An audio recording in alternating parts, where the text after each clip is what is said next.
It was a quiet morning when everything began. The sky was light gray, and the air felt soft and cool. I sat alone at a small bus stop near the old road. The paint on the bench was peeling, and the sign above me was faded. I had been there many times before, but that day felt different, even though I did not know why. I held my bag close and looked at my phone, but there were no new messages. The bus was late, as usual. People passed by without looking at each other. Everyone seemed busy with their own thoughts. I felt invisible, like a shadow sitting on a wooden bench. Then someone sat beside me. I did not look at first. I only noticed the sound of shoes touching the ground and the quiet sigh of a person sitting down. After a few seconds, I turned my head. It was a man, maybe in his early 30s. He wore a simple shirt and jeans. Nothing about him looked special, but his face looked calm, like he was not in a hurry. "Morning," he said softly. I was surprised.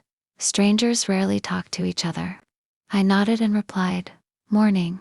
There was a short silence. I thought that would be the end of it. I looked back at my phone, but the screen was dark. No signal, no news.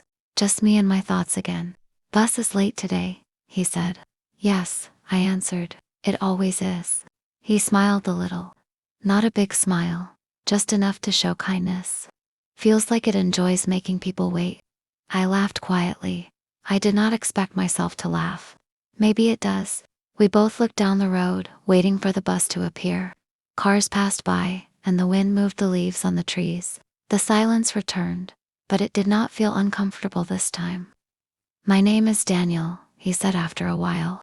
"I usually don't talk to strangers, but today feels like a talking day." I hesitated for a moment. Then I said, "I'm Lina." "Nice to meet you, Lina," he said. "Nice to meet you too," I replied. We talked about small things at first. The weather, the road, how busy the town had become over the years. Our words were simple, but they felt warm. It was strange how easy it was to talk to him. There was no pressure, no need to impress. Daniel told me he was going to a job interview. He did not sound nervous. He said he had learned not to worry too much about things he could not control. I told him I was going to work at a small bookstore. He said he loved bookstores. He said they felt like safe places, where time moved slowly. As we talked, I felt something change inside me. My worries felt lighter. My heart felt calm. It was just small talk, but it felt important, like it mattered. Then, far down the road, we saw the bus coming. I did not know it then, but that small talk with a stranger was about to change more than just my morning. The bus stopped with a loud sigh, and the doors opened slowly. Daniel stood up first, and waited for me to walk ahead. That small action felt polite, almost old-fashioned. We stepped onto the bus together and showed our tickets.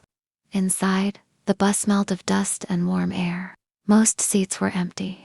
Daniel pointed to 2 seats by the window. "Want to sit there?" he asked. I nodded, "Sure." We sat side by side. The bus started moving, and the town slowly passed by outside the window. Shops, trees, people walking with tired faces. I watched everything like a quiet movie. For a moment, neither of us spoke. I thought maybe the talk would end there. After all, we were strangers who met by chance. But Daniel looked out the window and said, "Do you ever feel like life moves too fast?" I was not ready for that question, but it felt honest. "Yes," I said. "Most days." He nodded. "Me too. That's why I like mornings like this. Quiet, slow." I smiled. I usually rush in the morning. Today, I was forced to slow down.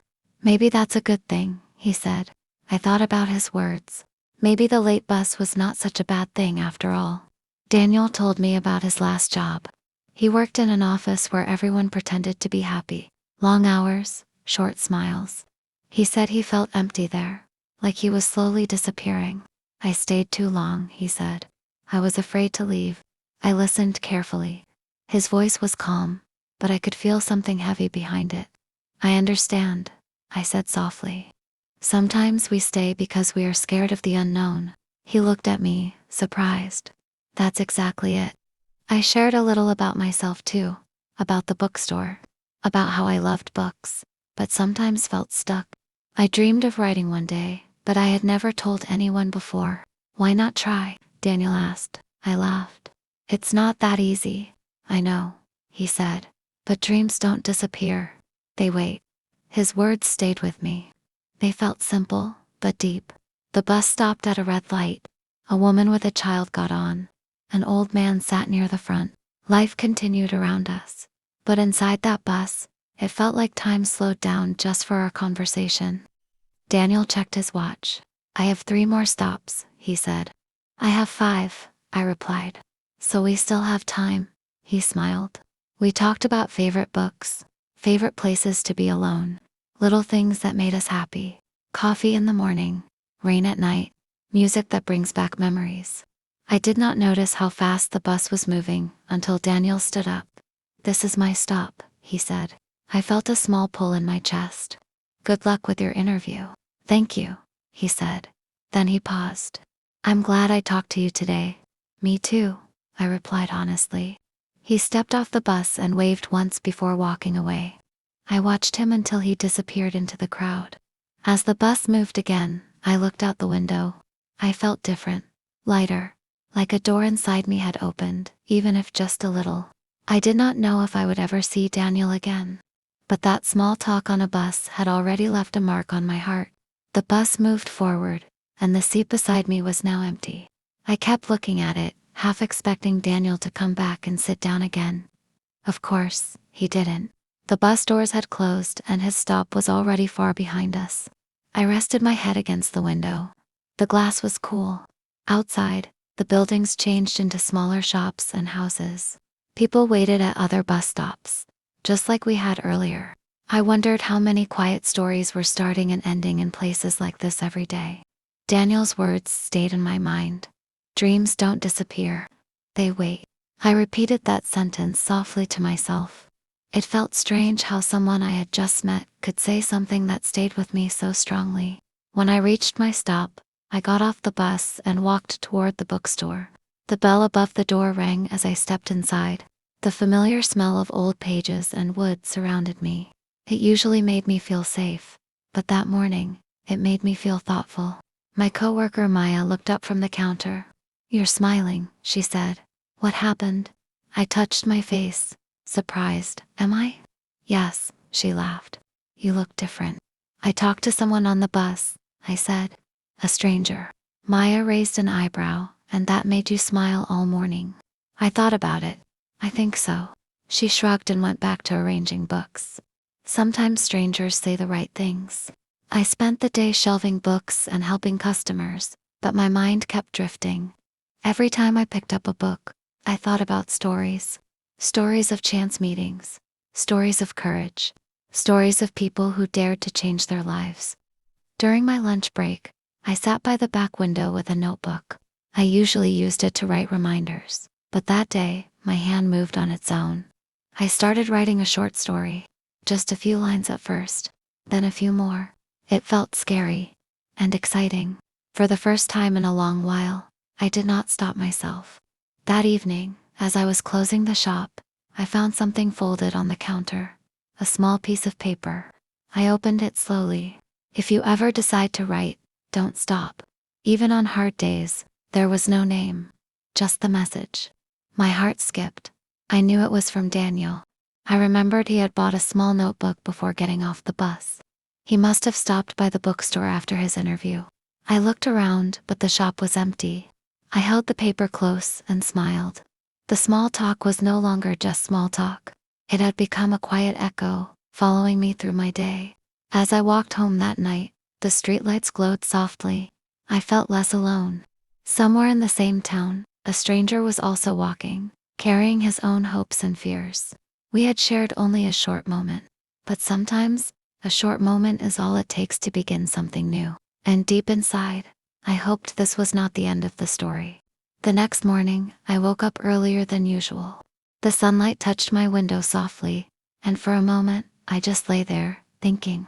Daniel's words and the note he left at the bookstore kept returning to me. It was strange how someone I had met only once could feel so familiar now.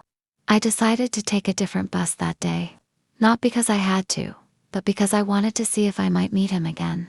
The thought made my heart beat a little faster. Maybe it was silly, but it also felt exciting. At the bus stop, The air was cool, and the street was quiet. I checked my phone, but there were no messages. Not from him, not from anyone. I smiled to myself and put the phone away. This was not about technology. It was about people. About moments that could feel important. A few minutes later, the bus arrived. I climbed inside and found a seat by the window, hoping to see a familiar face. But the bus was empty, except for a young man sitting a few rows ahead. I sat down and watched the town pass by.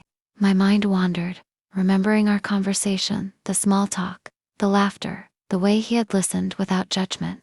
I noticed that he had left a notebook behind on the seat. My heart skipped. Could it be him? I got up carefully and picked it up. The pages were filled with neat handwriting. Some were stories, some were thoughts, some were small drawings. It felt personal, yet he had left it here. I debated whether to take it, but I couldn't just leave it. I carried it carefully and waited at the next stop. When Daniel came back to retrieve it, I would give it to him. My hands felt slightly nervous as I clutched the notebook. Minutes passed, and a man in a simple shirt and jeans appeared, scanning the bus seats quickly. When his eyes met mine, he walked over with a surprised smile. "You found it," he said. His voice was calm, like before, but there was a warmth I had not noticed the first time. "Yes," I said, handing him the notebook. "I thought it was yours."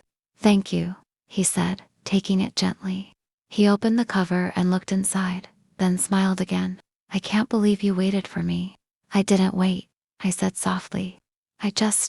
I wanted to make sure it got back to you." He nodded. There was a quiet understanding between us, like we didn't need many words to explain ourselves. Then he looked at me and said, "I was hoping I would see you again." My heart beat faster. "I hoped the same," I admitted. The rest of the bus ride passed in a comfortable silence. We didn't rush to fill it with words. Instead, we watched the streets together, noticing small things: the flowers by the sidewalks, the children waiting for school buses, the shopkeepers arranging their goods. Every small detail felt more alive because we were noticing it together. By the time we reached our stops, we both knew something had shifted. A small talk had grown into something more, a connection that neither of us had expected, yet both of us silently welcomed. As Daniel stepped off the bus that morning, he paused and turned to me. "Same time tomorrow?" he asked with a hopeful smile. I nodded. Same time. And for the first time, I felt that life's unexpected moments could be the start of something beautiful. The next day, I arrived at the bus stop a little early. My heart felt lighter than usual. I didn't know exactly why, but I felt excited, like the world had opened a small door just for me. Daniel was already there, leaning against the post and looking at the street. When he saw me, he smiled, and I smiled back. "Good morning," he said. "Good morning," I replied. It felt natural, as if we had known each other longer than just a few days. We stepped onto the bus together. This time, we didn't need to ask each other to sit by the window. We went straight to our usual seats. The bus moved, the streets passed by, and the town woke slowly around us. But inside our small world, everything felt calm and familiar. For the first few minutes, we didn't speak much. We watched the houses, the trees, and the people walking on the sidewalks. Then Daniel opened his notebook and showed me a short story he had written. "This is for you," he said softly. I took the notebook and read it carefully. It was about two strangers who met on a bus and changed each other's lives with small talks. I looked up at him, and he smiled gently. "I wrote it yesterday after our first conversation," he said. "You inspired me." I felt my cheeks warm. "I didn't know I could inspire someone," I whispered. "You did," he replied simply. We laughed softly. Then I shared a small story of my own. It was about a girl who wanted to write, but she was too afraid. Daniel listened carefully, nodding at the right moments. He didn't interrupt. He just listened. The bus stopped for a few passengers, but neither of us moved. For the first time, I realized how rare it was to meet someone who could truly listen. By the time we reached our stops, it felt like we had traveled far beyond just a few streets of the town. Something had started, something quiet, yet powerful. Daniel stood up first.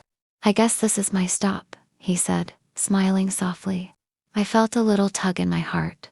"Same time tomorrow?" I asked. my voice almost nervous. He nodded without hesitation. Same time, and maybe we can talk about more than small things. I laughed quietly. I'd like that. He waved and stepped off the bus, disappearing into the crowd. I stayed for a moment, looking at the empty seat beside me. Then I smiled to myself. Small talks can be simple. Small talks can be short. But sometimes, small talks can change everything. I walked toward the bookstore that morning, holding my notebook close. Daniel's words and stories had left a mark on me. I felt inspired, alive, and hopeful. Life had reminded me that even strangers can bring light into our days. And I knew, deep inside, that this was only the beginning. The bus moved forward, carrying new passengers, new stories. But for me, one story had just begun and it was my favorite story yet.